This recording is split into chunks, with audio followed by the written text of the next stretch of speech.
मनसे प्रमुख राज ठाकरे आणि उद्धव ठाकरे यांच्यामध्ये शिवतीर्थ या निवासस्थानी 2.5 तास चर्चा झाली आहे।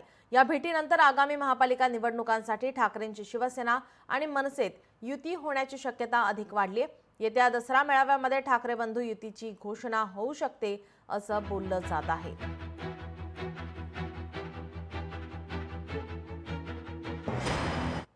राज आणि उद्धव एकत्र आल्याबद्दलचा घटनाक्रम आपण पाहतोय। 23 जानेवारी 2021 ला बाळासाहेबांच्या पूर्णाकृती पुतळ्याच्या अनावरणाला ठाकरे बंधू एकत्र आले होते।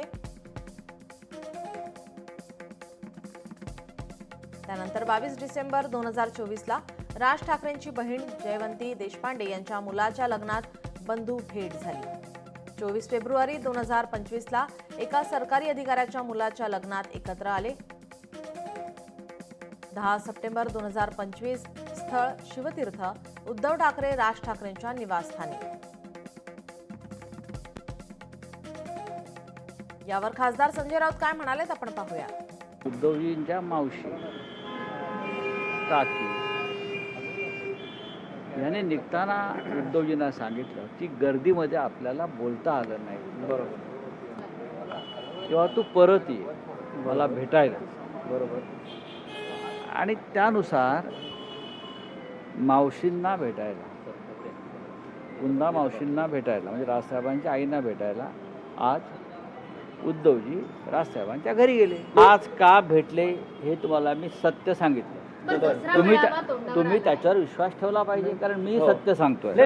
या संदर्भामध्ये महायुतीच्या सर्वच नेत्यांनी सांगितलेलं आहे का दोघं भाऊ जर एकत्र येत असतील तर सर्व महाराष्ट्राला आनंद आहे।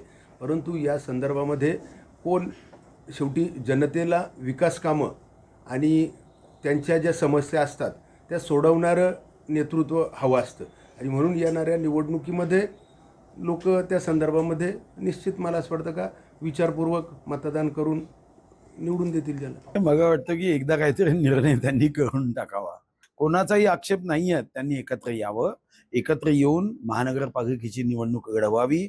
आता बेस्ट कामगार संघटनेची निवडणूक त्यांनी घडवली होती, त्यामुळे आता अशी जी हवा पसरवण्यात येते की दोघे भाऊ एकत्र आ गए तो कुछ तो भी होने वाला है, आणि नंतर लक्षात आलं कुछ भी नहीं होता है।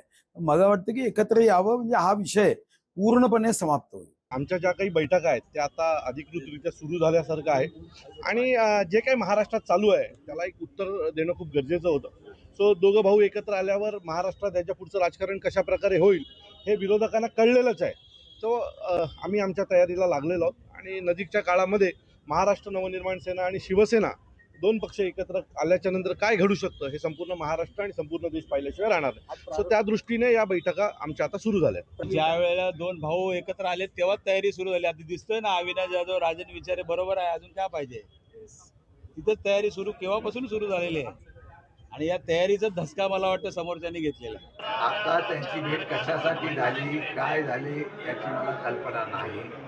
ते गेले अनेक दिवसापासून ते एकमेकांना भेटत असतात। आता रोज त्यांची भेट होते, त्याच्यावर रोज काहीतरी आम्ही स्टेटमेंट देणं योग्य नाही। मी त्यावेळेला सांगितलं होतं महाविकास आघाडी म्हणून आम्ही एकत्रपणे काम करतोय। उद्या या बाबतीमध्ये काय निर्णय झाला, काय झालं तर त्याच्यावर महाविकास आघाडी म्हणून आदरणीय पवार साहेब आमचे नेते आहेत, जयंत पाटील साहेब आहेत, सुप्रियाताई, आम्ही सगळे बसून त्याच्यावर निर्णय घेऊ। निश्चितच ती स्वागतार्ह बाब आहे, आनंदाची बाब आहे। त्यातल्या त्यात शिवसैनिकांच्यासाठी तर खूपच मोठी आनंदाची बाब आहे, आणि राजकारणासाठी असेल की किंवा कुटुंबासाठी, कुटुंब एकत्र येतं आहे याचा आनंद आहे। आणि भविष्यात राजकारण असेल किंवा कौटुंबिक संबंध असतील ते यातून निश्चितच चांगल्या पद्धतीनं जोपासले जातात। लोकशाही मराठी ऐका, पहा, जागरूक रहा।